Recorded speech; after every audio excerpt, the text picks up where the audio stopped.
My name is Gregg Hernandez. I'm the Vice President of Circulation for the Washington Post.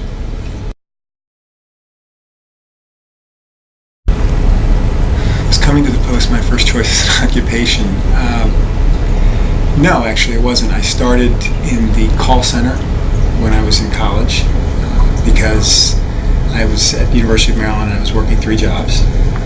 And they paid more here to answer phones than all 3 of my other jobs combined.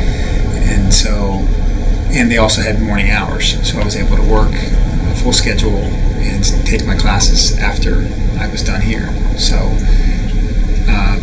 my thought was just to do this until I graduated and then figure out what I was going to do with the rest of my life. And I'm still here, so I guess I'm still trying to figure that out.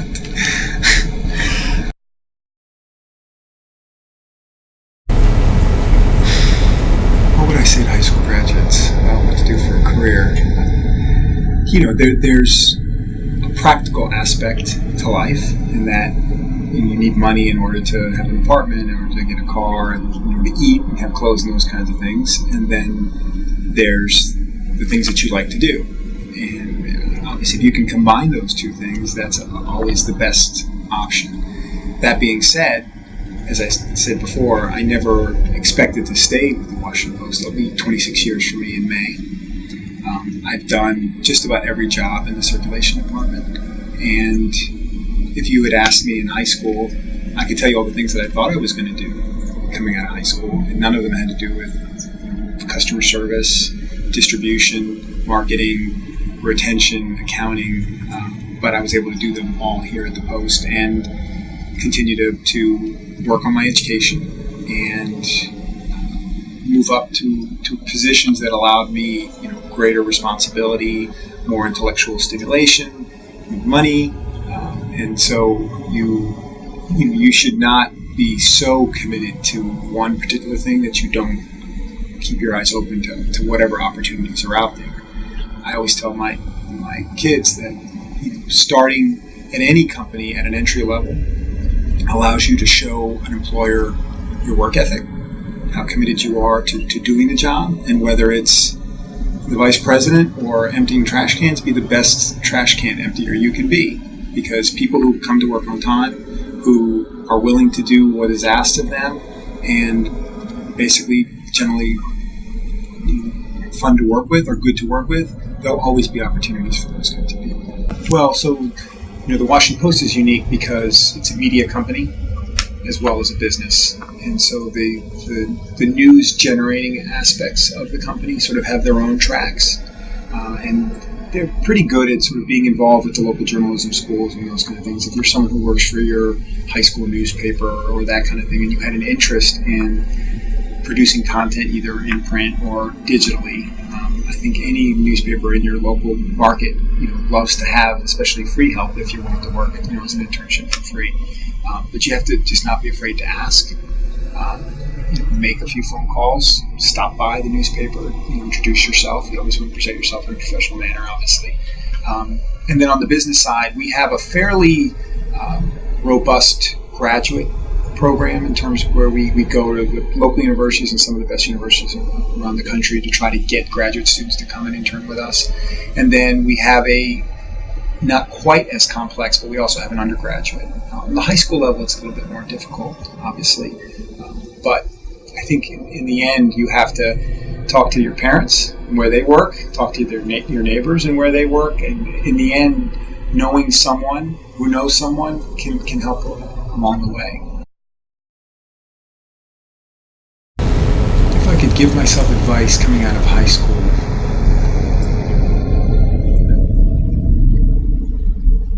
it's a tough question.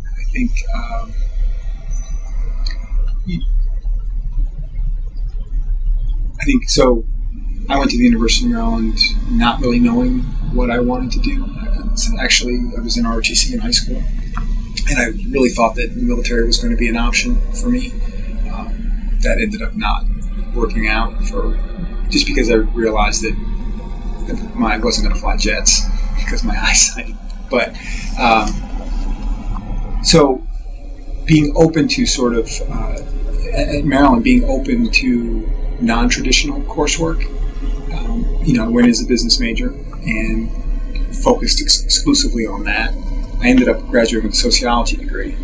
And you want to know what sociology has to do with business, but there's really a lot about the study of people, how workplaces interact, which I think has really helped me along the way. And I never expected that coming out of high school. So I just think being open to how opportunities, especially in a university setting where you have lots of classes that you can take, don't spend so much time on classes like gym or those kinds of things. Spend time on classes that are going to have practical applications in the real world. I think that's probably the best advice I'd give myself. I mean, I was lucky that my father always strove to give us a strong work ethic and make sure we understood sort of the point I made earlier about if you're going to empty trash cans, be the best trash can emptier you can be. I was interviewing for a public defender for the state's attorney's office for Montgomery County as an unpaid intern after my first year of law school. And talking to the woman about some of the jobs that I had done, I didn't have a lot of jobs that I thought were going to help me be in the state's attorney's office. And she said, well, what other jobs have you done? I said, well, I've been a waiter and mentioned some of these other jobs. And she said, well, that tells me that you can work with people, that you can. So I guess the point is that any job is important as long as you do them well. Because if you go to a job and you impress the people that you work there, there'll be references for you for life. And just having that one conversation, I was able to spend not only that summer with the state's attorney's office, but I was able to clerk for a district court judge. And because I spent that time with the district court judge, I was able to clerk for a circuit court judge later on in my law career. So all because I told the woman that I was a waiter in high school. So to myself, I gave myself advice in high school. I think one of the other things that I would tell myself is to focus more on math for lots of reasons. If you look at, especially today, if you look at technology and how much technology is a part of our lives, especially my kids. My kids don't read anything in print. Everything is either on a big screen or on a little screen. That's all mathematics. Being able to create those products, being able to understand how those products work so that you can market those products, being able to understand the capabilities of those products so that you can sell those products. So there's engineering, marketing, and sales. It all comes down to mathematics. And I don't know that kids today are spending enough time with math and with the sciences. And I think that's where the real future jobs are going to be.